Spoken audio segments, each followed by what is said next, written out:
7th, Mike Morgan, one of Ireland's up-and-coming comedians, will be playing a gig in his hometown of Mallow. It's on in the Hibernian Hotel. To give us a flavour of what people can expect, I'm delighted to say Mike Morgan joins me in studio. Good morning to you, Mike. Good morning, Patricia. Thanks for having me. Well, it's our pleasure to have you. Thank you for joining us. Is doing stand-up in your hometown one of the hardest gigs? Yes. Because you'll know a lot of people in the audience. Yes, this is the last gig I had in mind, basically. I've done gigs all over the world. I've done them in San Francisco. I've done them all over the world. And the last place I wanted to do was Mallow. We were going to do it last year. But I did it in Ballincollig instead. And then we sold out that room. So I was like, wait 1 year and we're ready to bring it to Mallow then, basically. And just can't wait to do it. Very nervous about it with all the people that's coming. But this show is it's going to be amazing for North Cork people. Will you eyeball people or will you deliberately look away from I will deliberately look away and not look at them at all. No way. No, I'm not looking at them. No, not at all. Yeah. And the actual show itself, is it specifically designed for a North Cork audience? No. It's for everything. It will have little tweaks here and there just for the locals, for little gags for that they'll get about chasers and about little things around the town like that. But no, it's for everybody. And it doesn't matter if you're 8 or, well, we only have 18s and up. But if you're 18 to 80, doesn't matter. There's something for everyone. I've been doing it for 4 years, so it's just a collection of all my best jokes wrapped into 1 hour. And take me back those 4 years. How does one become a comedian? You've be a messer, basically. I come from a family of messers. I'm not even the funniest in my family, to be honest. They're all hilarious. I was just messing in school. I'm from Tupper House. I went to Baltydaniel National School. All the teachers in there will say that I was a messer. And then I went to the academy then, and I just used to mess inside there all the time. I actually didn't know, but I was actually training myself for this. I never wanted to become a comedian, but in school and all this is what I was training myself for. And all the teachers are coming down from the academy next Friday night anyway. So I've wrecked their head enough for 6 years. So it's nice to see him. And I'm sure over the years in school, a teacher would have said to you, Mike, you're some comedian. Yeah. It would have been. Yeah, said to me loads of times. Yeah. But that's just a saying. I never really thought an Irish person could become a comedian. I thought an American person did that, or Tommy Tiernan, that's it. You know. And of course, messing's great, but for leaving certain after that, I was left with not a great job, not a great thing like that. And I always wanted to do stand-up comedy ever since I left school. I was 18, and I was I have to do stand-up comedy, and it took me to 23 till I had the rocks to go do it. And once I did it, I've been doing it every week since then. Where can you remember your first gig? I do. I was in the Coco Comedy Club. A guy from Ballyclaw called Cornelius Patrick O'Sullivan runs it. He gives everybody their first gig, and I brought up half of Mallow with me. And I thought I was brilliant, because the next time I brought no one with me and no one left. But at the time when no one left, I was this is definitely what I want to do. I was very excited about it. So have you had those shows where nobody laughed? Oh yeah. When I went to San Francisco for the first week, everybody thought I was Mexican or something. I don't know. They didn't think I could speak English at all. They didn't think this was English. What, your new Two-Pot House accent? My new Two-Pot House accent. Yeah, I had to really slow it down. And then by the first week, I was speaking too fast. I had to really work on it. And then by the end of the week, I was nearly talking like an American. It's so you guys, how's it going? What's the story with airline prices? All that kind of stuff. So they could get me, Yeah. But that was just a complete learning experience as well. But I've had those gigs, and everybody has those gigs. I'm lucky to work on the business side of it as well, and I've seen the best of them not do well, kick crickets. Yeah, so it happens. Everybody. And is it just the audience on the night? I mean, what happens that it can work somewhere, and then you get another audience that doesn't work for them? It is. It could be the audience. I try never to blame the audience, to be honest, because if you're a professional comedian, you should make anybody laugh. Just like if you're a builder, build a house, you shouldn't blame anybody. That kind of way. But it happens. And sometimes if you're off peak, you got to be a comedian. You got to be a professional. Now, things mightn't be great at home, or something might have happened an hour before the show, and you have to go on and go, hey, how's it going? How you doing? And it might transfer that it mightn't be a great gig, and the audience might feed off it. But there's a million different factors. Yeah. But you just have to make sure there's a consistency, and that it doesn't happen maybe all the time. Maybe 9 out of 10 times you rock it, And then the buzz when I'm nailing this, and you're getting the laugh. That must be the most incredible high. There's nothing more special than that. There's actually a low after it. I remember when I started, I used to be gigging every weekend, and I was doing very well. And on a Saturday night, I'd storm it, and then I'd have to go back to work in a van on a Monday, and I'd be like, oh my God, like I have to wait till next week to get that high again. It was like a drug. It was literally like a drug. Yeah. Like I'm dealing with it now way better, but like the highs and the lows of it, and I love every bit of it. Like it's amazing. Like it's such an amazing game. And do you script? Is the entire show scripted? Yes. Yeah. The entire show is scripted. I'll jump off topics here and there, like, but I write all my jokes. I write every day. I try to keep them topical. I try to turn over about an hour of material a year, which is what a professional stand-up comedian should be doing. They say a minute a week is what you should be writing. So an hour of material a year.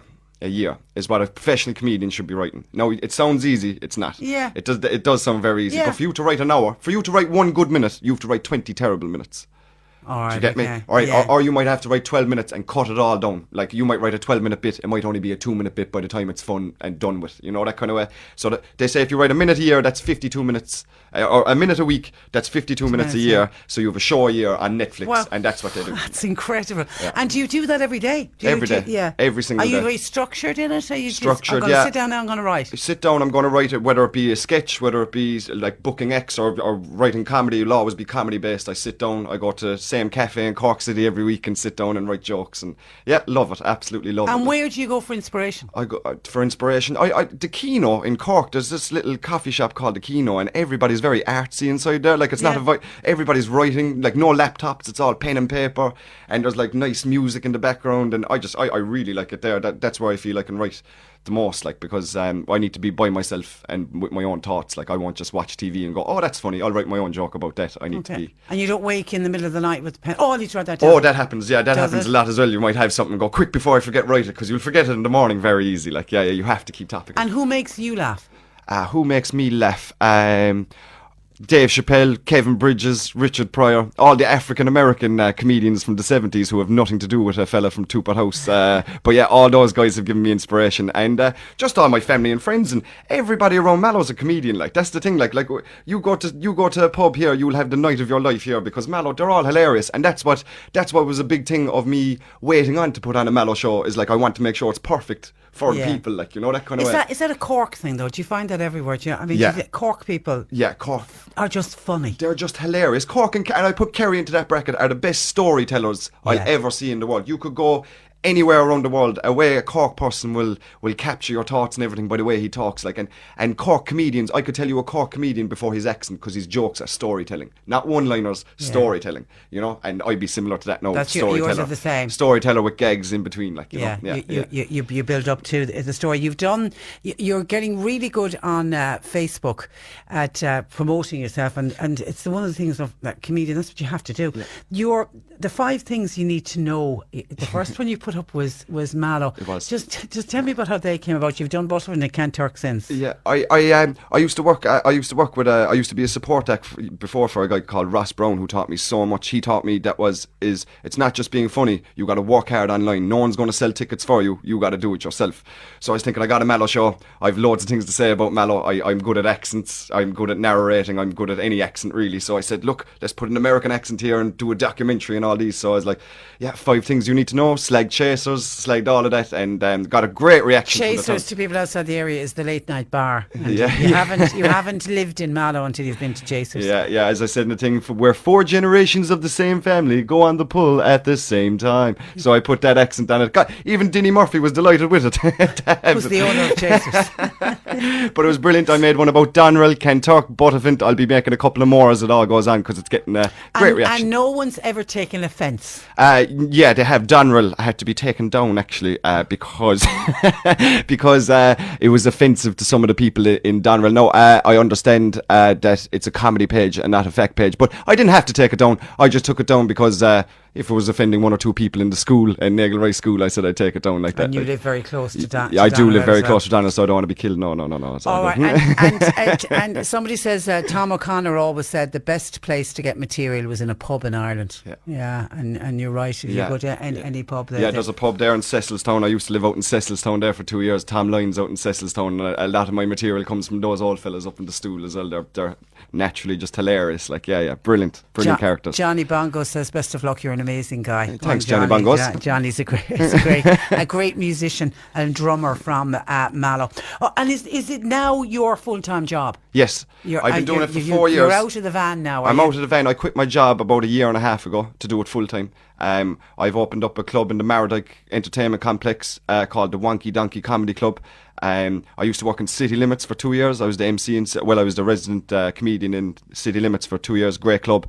And then there was a new project in the Mardyke, and the Mardyke asked me to be their MC with their new project, and I was delighted. And now I run things for them. I book acts, I do the MCing, I turn on the lights, I set up the room, I shake hands coming in, I shake your hand coming out. I absolutely love it. It's something I didn't ask for, but it's something that I love. I absolutely love dealing with comedians, dealing with people, making them laugh.